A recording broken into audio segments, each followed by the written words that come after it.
आज की हमारी कहानी का शीर्षक है भक्त प्रहलाद। सदियों पहले हिरण्यकश्यप नाम का एक राजा हुआ करता था, जो असुरों का राजा था। उसने भगवान विष्णु की आराधना करके उसने अमरता का वरदान प्राप्त किया था।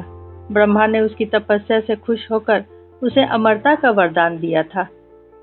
हिरण्यकश्यप अमरता का वरदान पाकर वो अहंकारी और दुष्ट हो गया। उसने ब्रह्मा जी से ऐसा वरदान मांगा था जिससे उसकी मृत्यु असंभव थी। उसने ब्रह्मा जी से कहा था कि मुझे ऐसा वरदान दे कि मुझे ना कोई स्त्री मार सके, ना पुरुष, ना कोई इंसान मार सके, ना जानवर, ना कोई गंधर्व, ना किन्नर।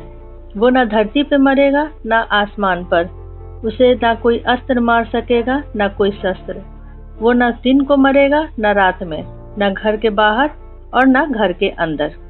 भगवान विष्णु ने हिरण्यकश्यप को ऐसा ही वरदान दिया। इसी समय उसके घर एक पुत्र पैदा हुआ जिसका नाम प्रहलाद था, परंतु वो विष्णु भक्त निकला। वो दिन भर भगवान विष्णु की उपासना करता था, जिसके कारण उसके पिता उससे बहुत नफरत करने लगे। प्रहलाद दिन भर प्रभु की उपासना करता और प्रभु विष्णु की जाप किया करता था, लेकिन उसके पिता उसे अपनी ही जय जयकार सुनना चाहते थे। अब प्रहलाद 7 वर्ष का हो चुका था। हिरण्यकश्यप की नफरत और प्रहलाद की भक्ति दोनों ही बढ़ रही थी।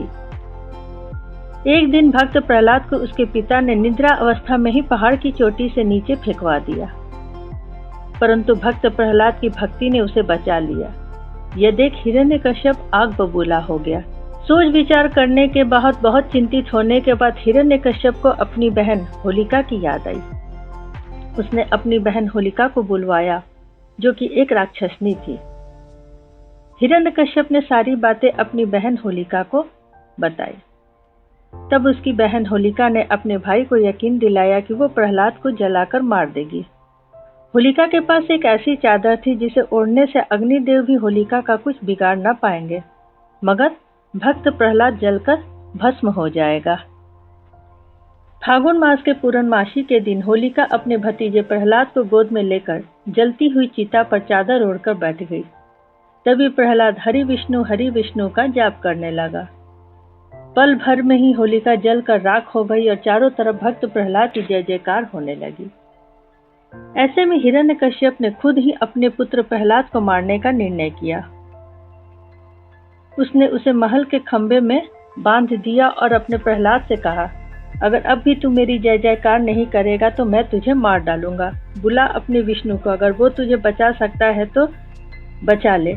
जैसे ही हिरण्यकश्यप ने प्रहलाद को मारने के लिए आगे बढ़ा, तभी महल के खंभे से भगवान नरसिंह भगवान अवतरित हुए। वो ना नर थे, ना स्त्री, ना इंसान थे, ना जानवर। वो आधे इंसान और आधे शेर के रूप में थे। उन्होंने हिरण्यकश्यप को अपनी जंघा पर लिटाकर अपने नाखूनों से उनके पेट को फाड़ दिया और कहा, देख हिरण्यकश्यप, अपनी मौत को देख। जैसा कि तूने वरदान मांगा था कि तेरी मृत्यु न सुबह में होगी, न शाम को, न रात में होगी, न दिन को, तो देख अभी न सुबह है न शाम।